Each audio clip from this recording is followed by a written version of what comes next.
Hello दोस्तों, नमस्ते। कैसे हो आप लोग? उम्मीद है स्वस्थ होंगे, व्यस्त होंगे, अपने अपने जीवन में मस्त होंगे। तो दोस्तों, मेरा ये नया चैनल है और इस पे मात्र अभी 2 सब्सक्राइबर हुए हैं और मैं अपनी छत पे खड़ा हूँ।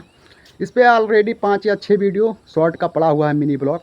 बट मैं ये लॉन्ग वीडियो बनाऊँगा और मेरा फर्स्ट ब्लॉग है लॉग वाला। तो मैं देखना ये चाहता हूँ कि मेरे न्यू आईडी पर 24 घंटे में कितना व्यूज़ आता है। वैसे तो मैं पर्चे का मोहताज नहीं हूँ। मेरे फेसबुक पे 3,28,000 फॉलोअर्स हैं, यूट्यूब पर 32,000 कुछ सब्सक्राइबर हैं और न्यू पेज पर 46,000 कुछ फॉलोअर्स हैं और इंस्टा पे 1,78,000 फॉलोअर्स हैं। जबकि 18 मिलियन 20 मिलियन मेरा व्यूज़ भी आया है इंस्टा फेसबुक पे और यूट्यूब पे लाखों में व्यूज़ आया है। तो फिर भी मैंने अपना परिचय बता दिया और मेरा ये माई फर्स्ट व्लॉग है।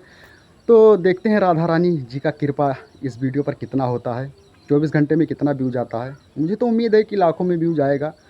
और इस चैनल पर मैं ब्लॉग वीडियो डालूँगा, जैसे कि मैं कहीं घूमने गया, टहलने गया या कहीं रिश्तेदारी में गया या कोई अच्छा सा लोकेशन मिल गया तो उस वीडियो को शूट करूँगा और 10-15 मिनट का ब्लॉग इस पे डेली मेरा आएगा।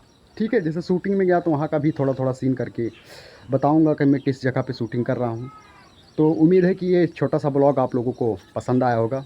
तो आईडी पे नए हैं तो सब्सक्राइब ज़रूर करना और बेल आइकन को दबा लेना ताकि जब भी मैं कोई नया ब्लॉग वीडियो डालूँ या कोई जानकारी का वीडियो डालूँ तो आप लोगों के पास तुरंत पहुँच जाए। ठीक है, ठीक है। तो मिलते हैं फिर अगले नेक्स्ट ब्लॉग में। तब तक के लिए बाय बाय। जय हिंद, जय भारत। देखते हैं राधा रानी कितना कृपा बरसाती है इस वीडियो पे। Love you.